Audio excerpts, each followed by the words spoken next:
حضرت امام ابو حامد محمد بن محمد الغزال، جنہیں عام طور پر امام غزال کے نام سے جانا جاتا ہے، اسلام کی تاریخ کے سب سے بڑے علماء، فلسفی، فقی اور صوفی بزرگوں میں سے ایک تھے۔ آپ کو حجۃ الاسلام، اسلام کی دلیل کے لقب سے نوازا گیا، کیونکہ اپنے دینی علوم، فلسفہ، فقہ اور روحانیت میں بے مثال کارنامے انجام دیے۔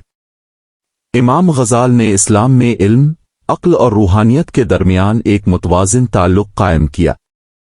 امام غزال کی پیدائش طوس، ایران کے صوبہ خراسان کا ایک شہر میں 450 ہجری 1058 عیسوی میں ہوئی۔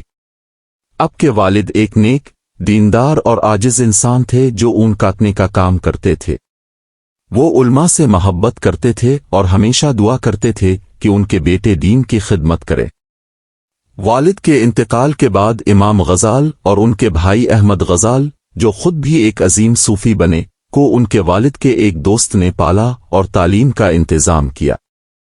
ابتدائی عمر سے ہی امام غزال کو علم سے گہری محبت تھی۔ اپنے قرآن مجید حفظ کیا اور عربی ادب، صرف و نحو، فقہ اور منطق کی تعلیم حاصل کی۔ بعد ازاں اپ نظامیہ مدرسہ نیشاپور میں داخل ہوئے، جو اس وقت کا مشہور ترین تعلیمی ادارہ تھا۔ وہاں اپنے عظیم عالم امام الحرمین الجوہی سے تعلیم حاصل کی۔ امام غزال نے درج ذیل علوم میں مہارت حاصل کی: فقہ، اسلامی قانون، علم کلام، عقائد و منطق، فلسفہ و منطق، تفسیر، قرآن کی تشریح، حدیث، نبی کریم کی سنت۔ آپ کی ذہانت اور حافظہ اتنا غیر معمولی تھا کہ آپ کے اساتذہ اور شاگرد حیران رہ جاتے تھے۔ استاد کے انتقال کے بعد امام غزال بغداد تشریف لے گئے، جو اس وقت خلافت عباسیہ کا علمی مرکز تھا۔ وہاں وزیر اعظم نظام المالک نے آپ کو نظامیہ یونیورسٹی بغداد میں پروفیسر مقرر کیا۔ آپ کے علم و فضل کی شہرت دور دور تک پھیل گئی۔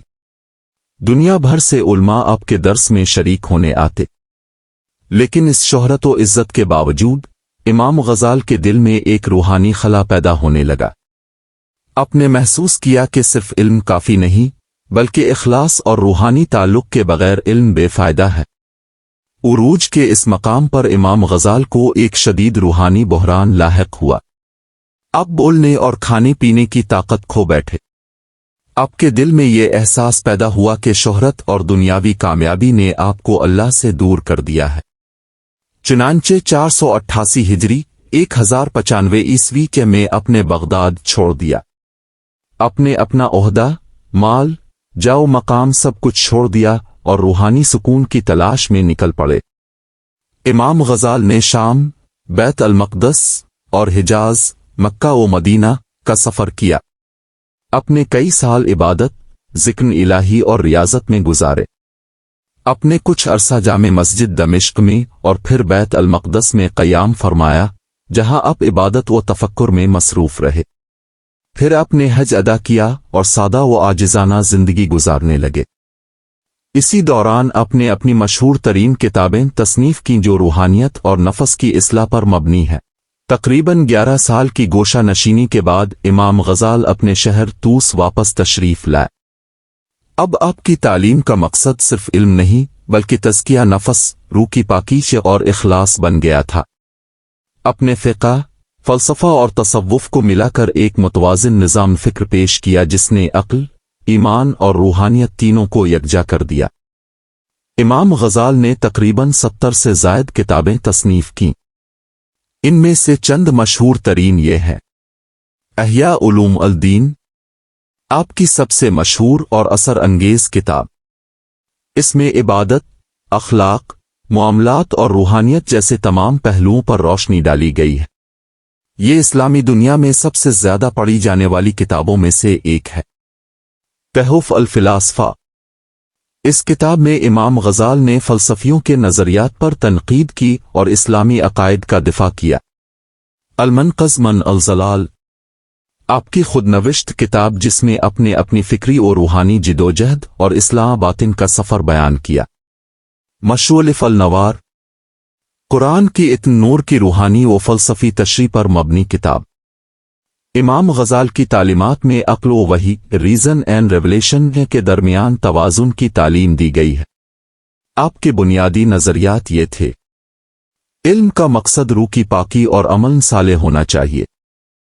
فلسفہ اگر قرآن و سنت کے تابع نہ ہو تو گمراہی کا سبب بن سکتا ہے۔ زندگی کا مقصد اللہ تعالیٰ کی معرفت حاصل کرنا ہے۔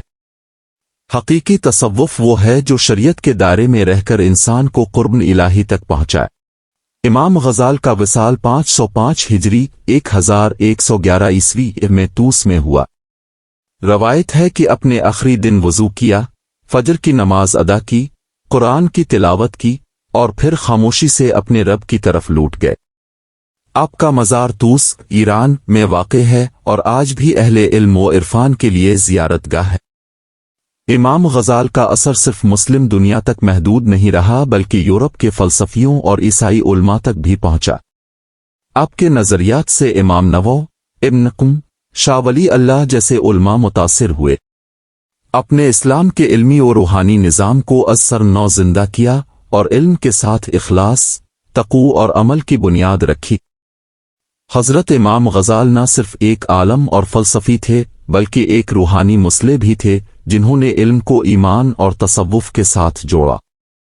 ان کی زندگی ہمیں یہ سکھاتی ہے کہ علم کے بغیر اخلاص اور دل کے بغیر عبادت نامکمل ہے۔ حقیقی علم وہ ہے جو انسان کو اللہ تعالیٰ کے قریب کرے اور دل کو پاکیزہ بنائے۔